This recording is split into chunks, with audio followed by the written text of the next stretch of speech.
It's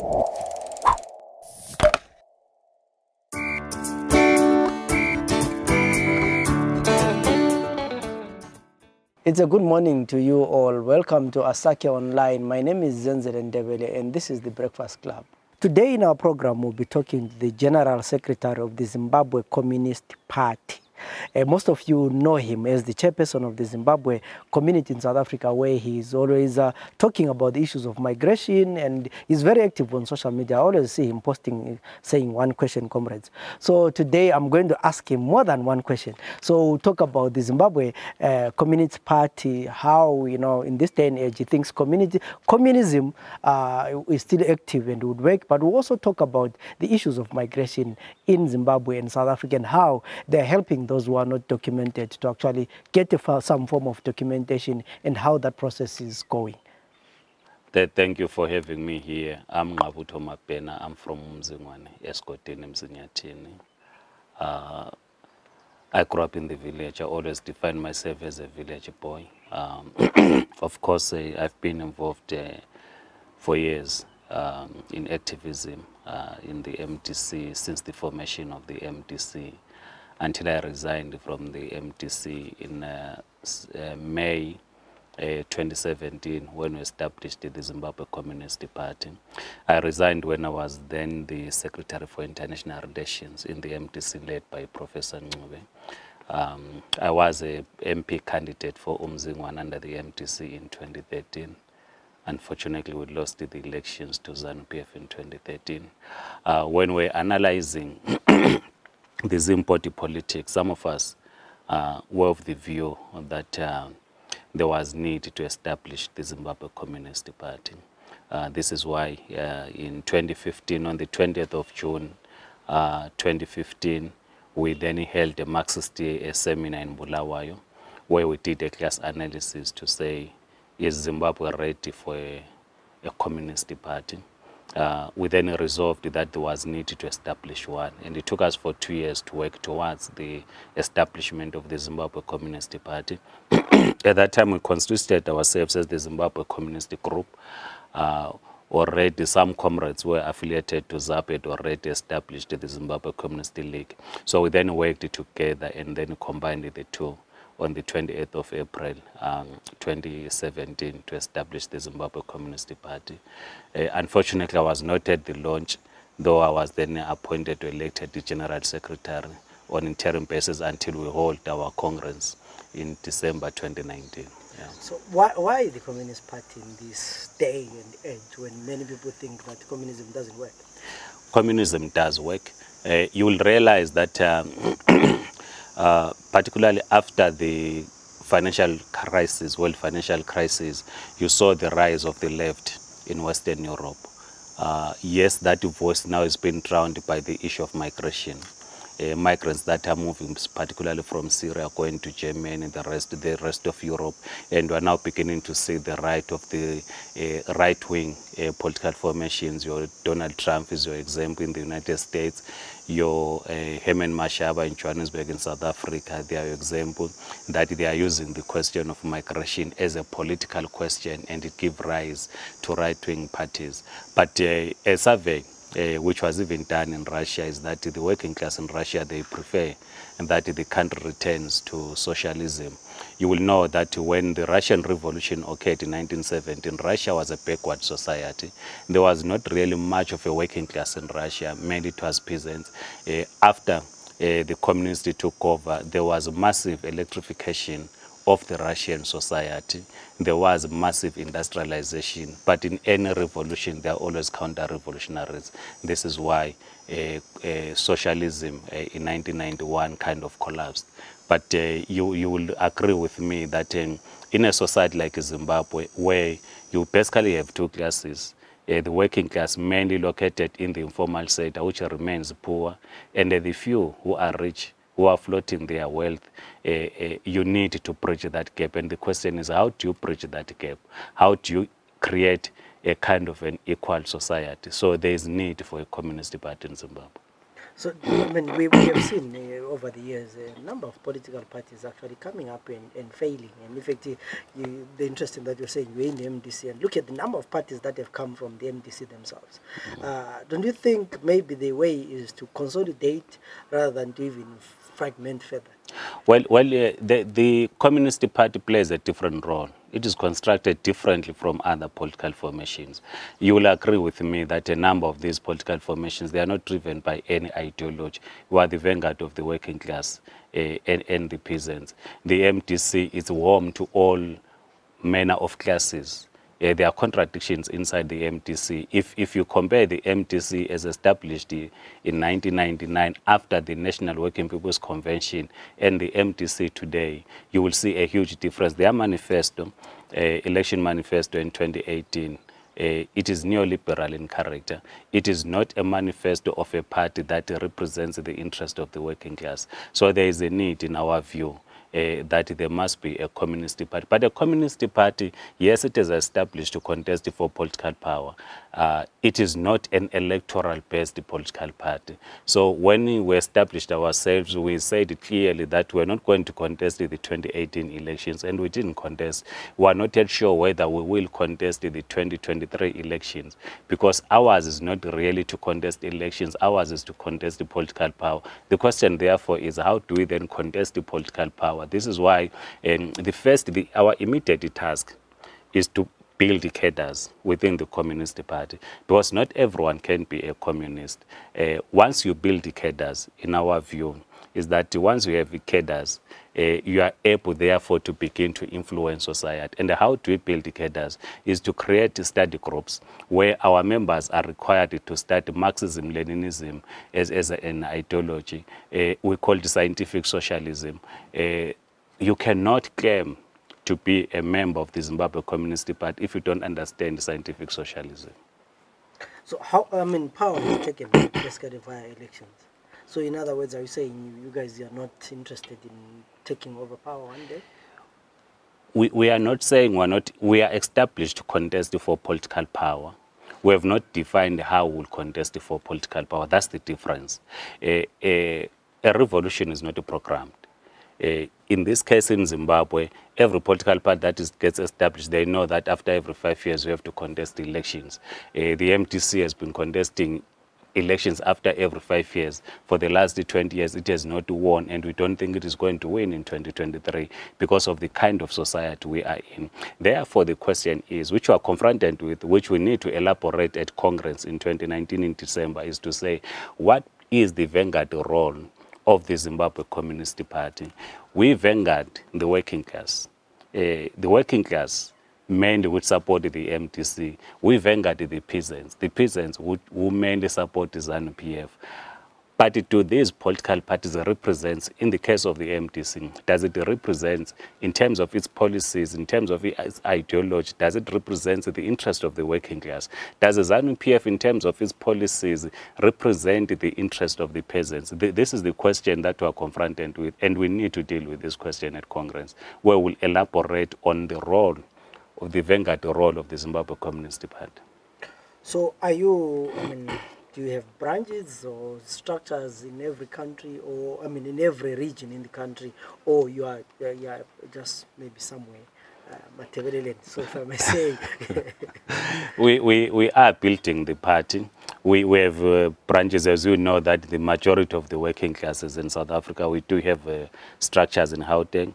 We do have structures in Bulawayo. We do have structures in Midlands. Yesterday, we were in Kweru, in Koba, launching our Red October campaign. We do have structures in Mashonaland West. We do have structures in Manicaland. We are building in Maswingo. We are building in Mashonaland West. We are building in Mashonaland East. We are building in Matabeleland North and Matabeleland South. Yeah, so you have talked about something that I wanted to ask you about this issue of the Red October campaign. What is the Red October campaign? We commemorate the Russian Revolution, Great Socialist Russian Revolution that occurred in October 1917. Every year as communists we celebrate. But how do we celebrate? We then come up with a program, a party program, which starts in October to the next year. So in 2017, we had the Red October campaign in Mutare. Our theme was national economic dialogue, because we said then that the elections that were going to happen in 2018 the outcome was going to be contested, and it was going to push on the back burner the economic agenda. We are currently in an economic crisis, something that as communists we spoke about.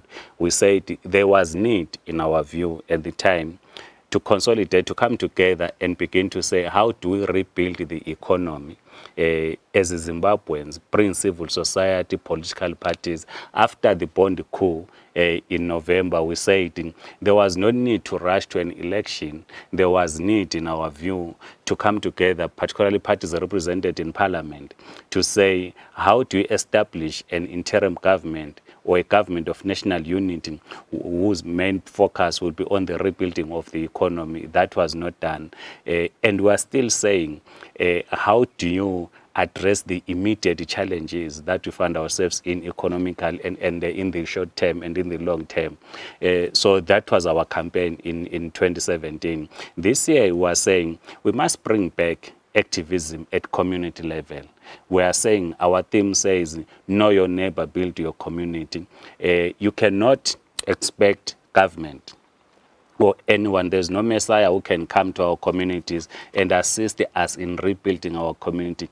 It is our responsibilities as communities to rebuild our communities. One of the issues that we are raising in this year's campaign is to say, when you look into the elections in 2018 in July, the focus was on presidential candidate. There was less in interrogating a council candidate.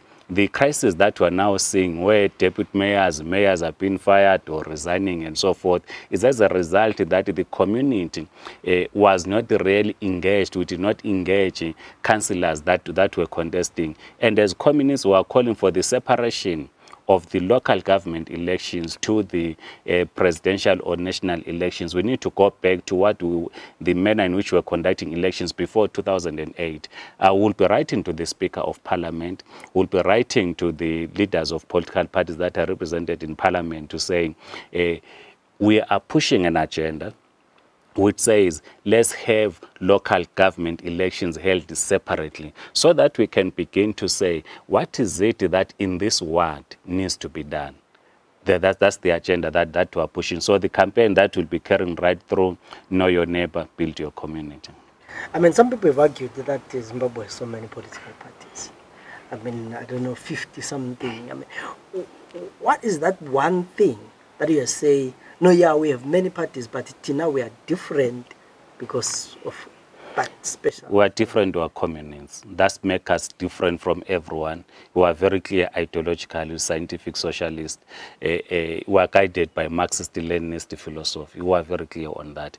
Other parties, they exist either to contest for political power in terms of the elections. Other parties exist just to add the numbers. If you get disgruntled in a political formation, you then stand and form your own, establish your own political formation.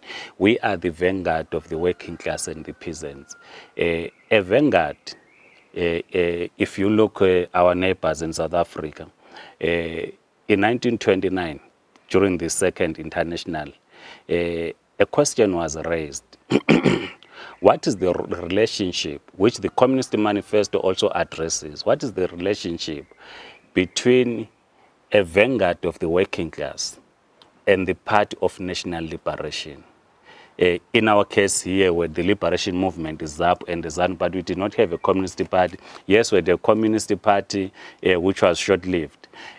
But if you look into South Africa, where we have had the Communist Party since 1991 and the liberation movement, and the Communist Party says, those that are fighting for a national liberation, they share the same agenda with the Communist Party, because firstly you need to deal with the issues of your own bourgeoisies.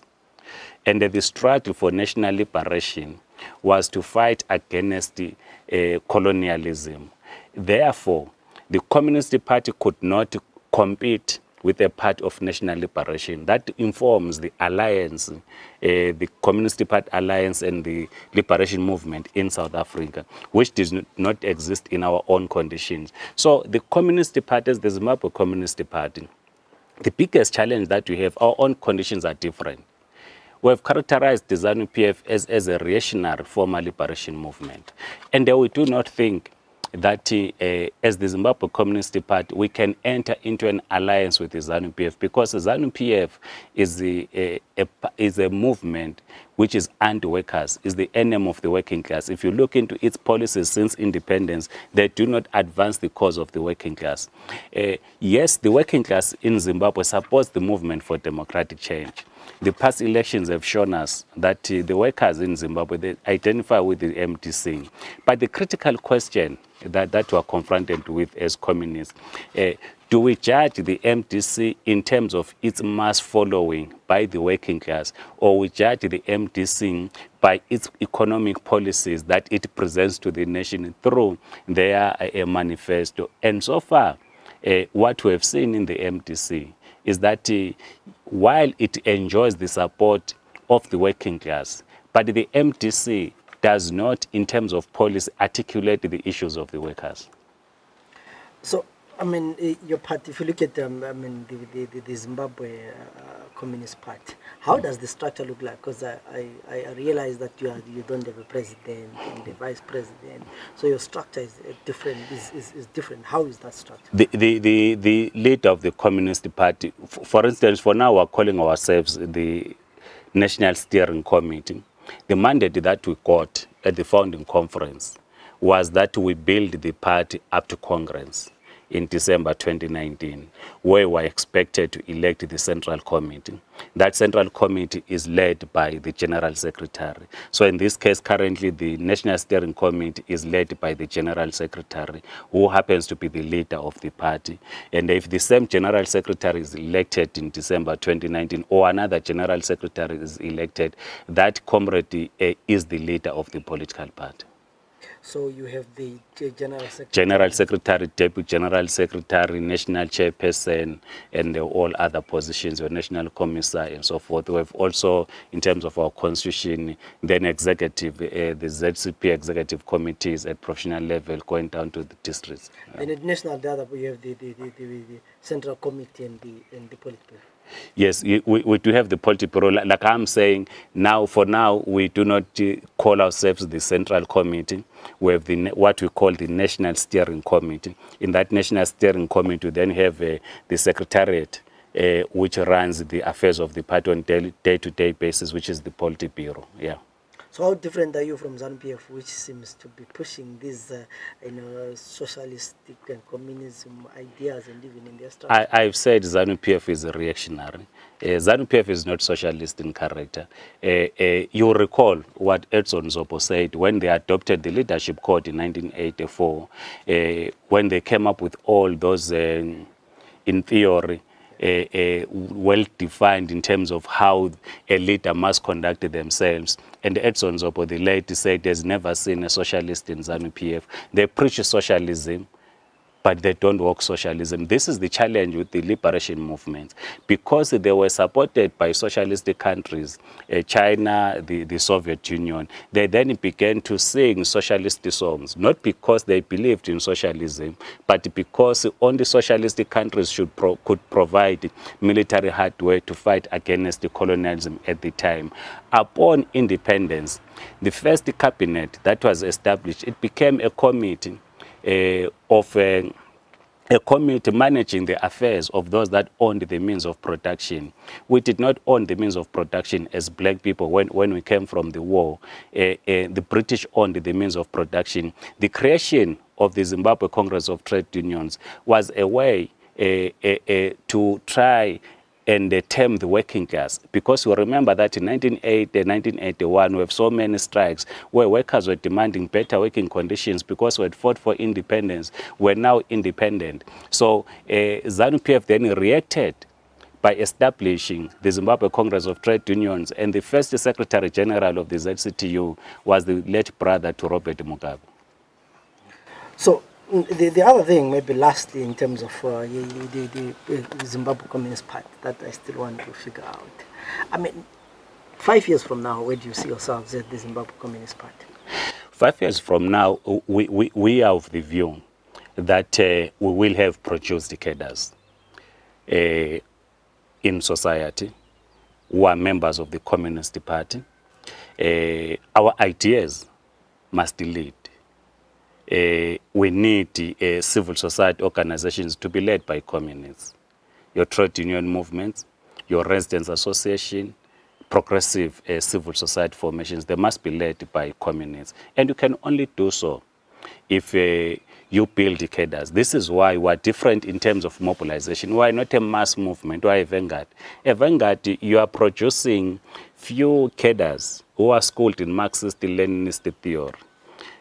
This is why would you hardly find us standing at the corner of a street distributing pamphlets. We target mainly organized formations like your civil society, your residents association, your trade unions, where we recruit for membership into the Zimbabwe Communist Party.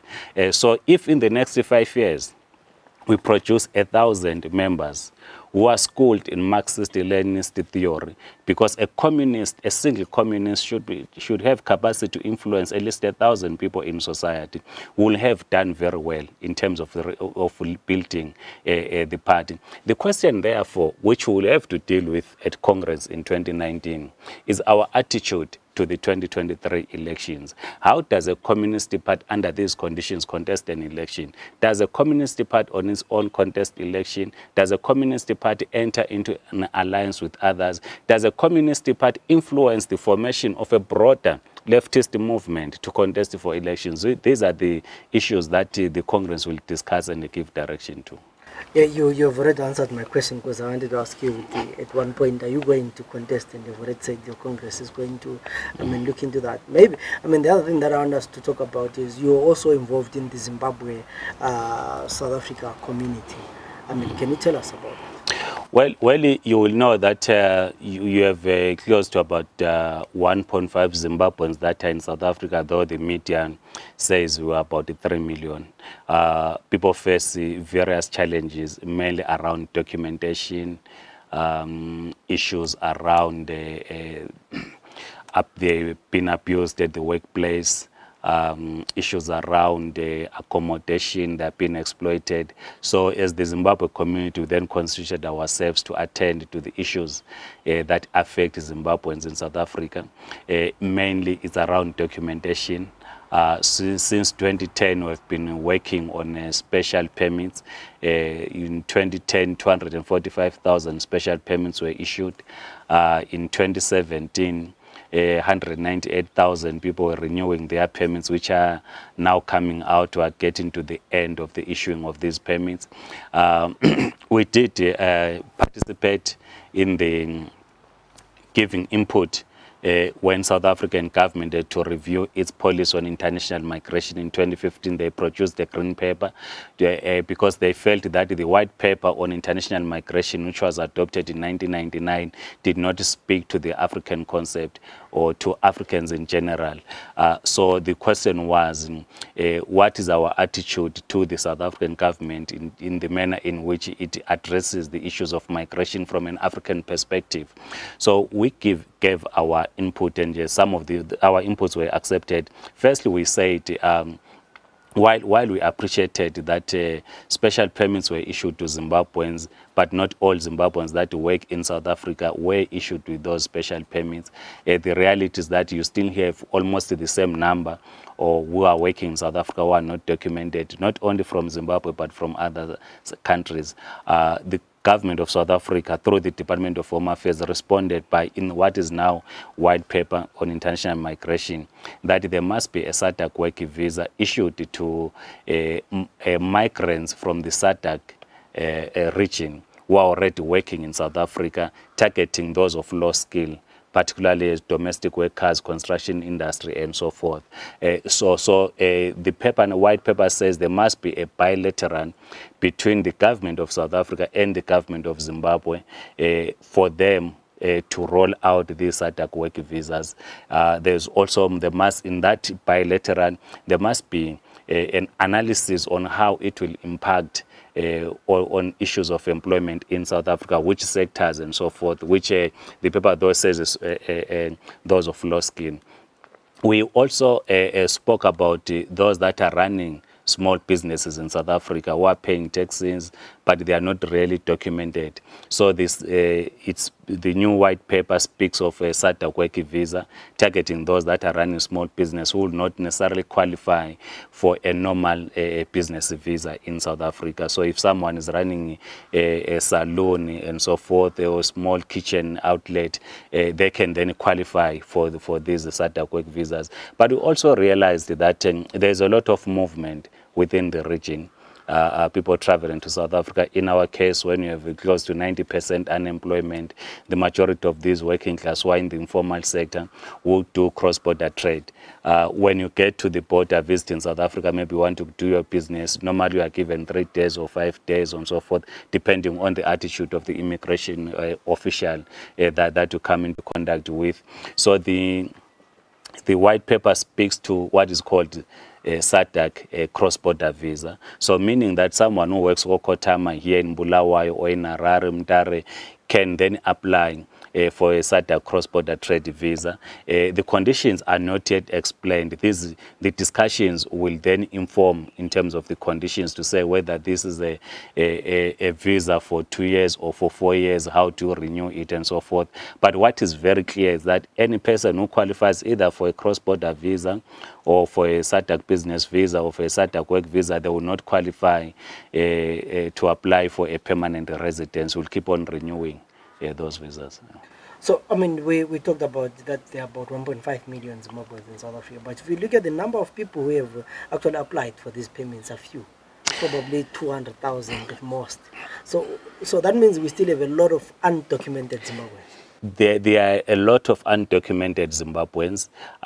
What we discovered when we carried out this campaign is that you have got quite a number of Zimbabweans that do not have Zimbabwean documents for them to qualify to apply for a passport and then apply for South African permits. People do not have, particularly from Matabeleland, do not have a Zimbabwean birth certificate and Zimbabwean IDs. The discussion that we have been having, last month I did have an opportunity to speak, to meet Vice President Mohadi in Harare to raise these issues, to say how does the Zimbabwean government assist the Zimbabweans who are not documented. In 2017, we did speak to, and in 2016, we were speaking to then Minister Ignatius Chombo, was Minister of Home Affairs, on the same issue, to say you have victims of ground in Matabeleland who are now in South Africa who were never documented, and for one reason or another who do not have Zimbabwean documents. And the question we're raising, was it possible for Zimbabwean government through the Office of the Registrar General to go to South Africa and issue out these documents? So this is the discussion that we are having.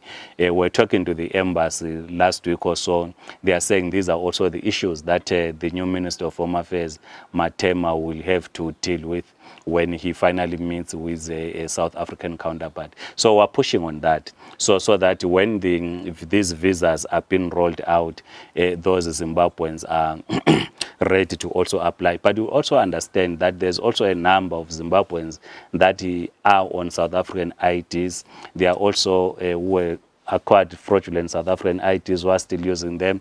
There are also those that benefited from the 1995-96 amnesty under the Mandela administration, who have permanent residence permit. They are still Zimbabweans, though they are properly documented. There are Zimbabweans also who are having proper work permits, normal work permits. Some of them, through the issuing of work permits, they've qualified to be permanent residents in South Africa. They are still Zimbabweans.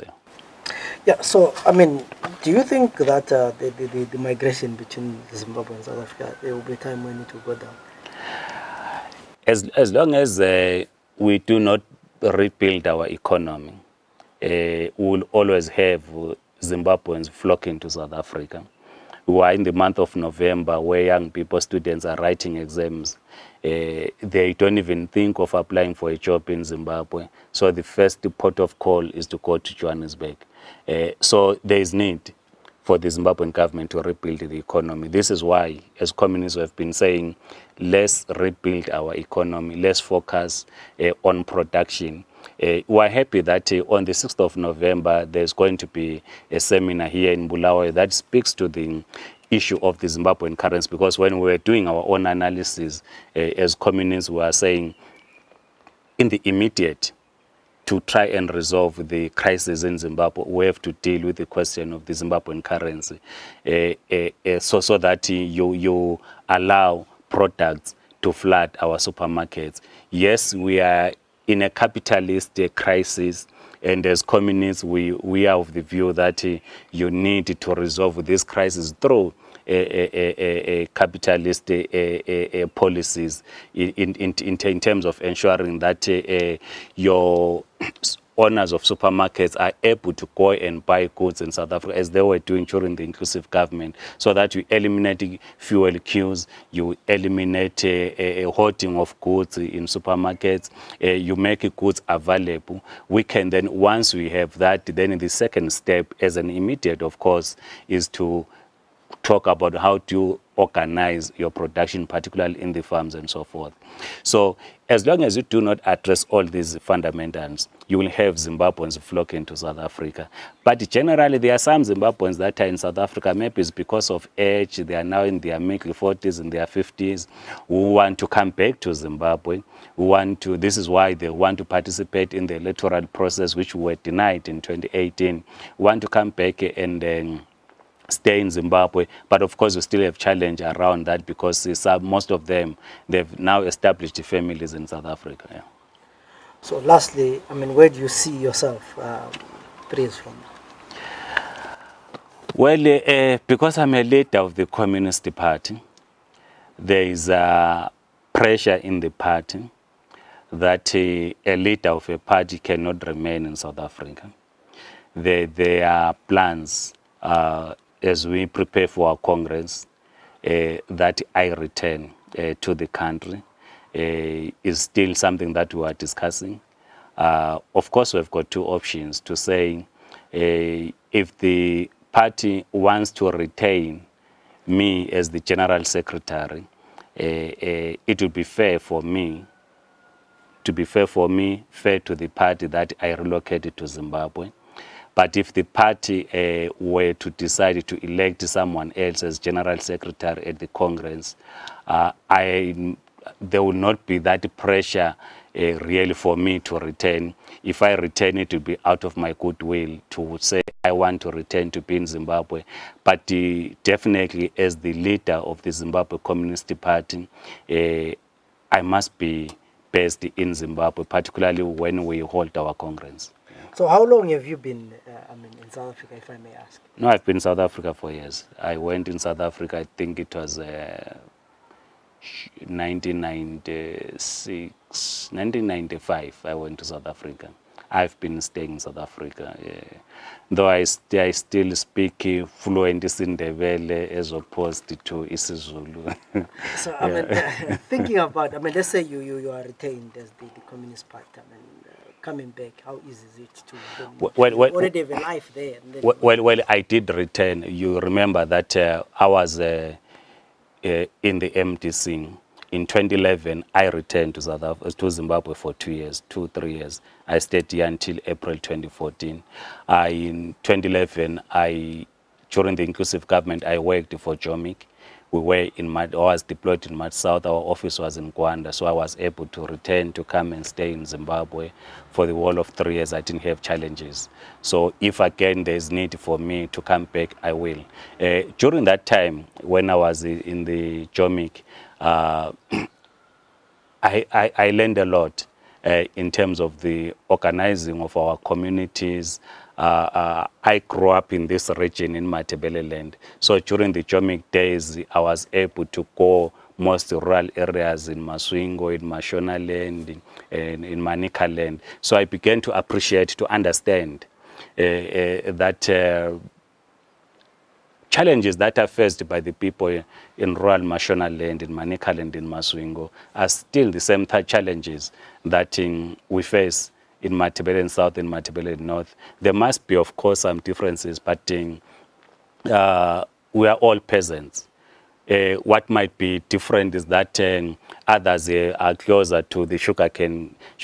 They grow sugarcane. We don't grow sugarcane. Where I come from, others grow cotton, others grow tobacco and so forth, which we do not have in this part of the country. But they face we face similar challenges. This is why, as the Zimbabwe Communist Party, your first question was, are you in Matabeleland?